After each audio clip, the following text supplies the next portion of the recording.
guys, so tutukin tayo ng mga damit. Yan. Hi guys, so may bisita pala kami ng hindi namin ano. Opo. Di ko po siya di ko po siya kilala. Mga bisita.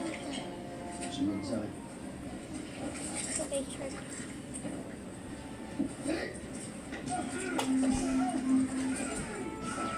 Tupi na to.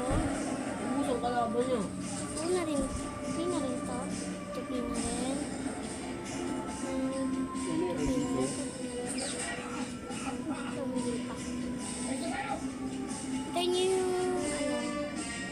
vlog ko na 14. Masak na yun. Hindi siya aabot yata. Ewan ko. Baka umabot. Masak na yun. Yan, panapos na kasi isa tupi na rin yata. Ayun, isang tupi na lang. Bye-bye. Sa next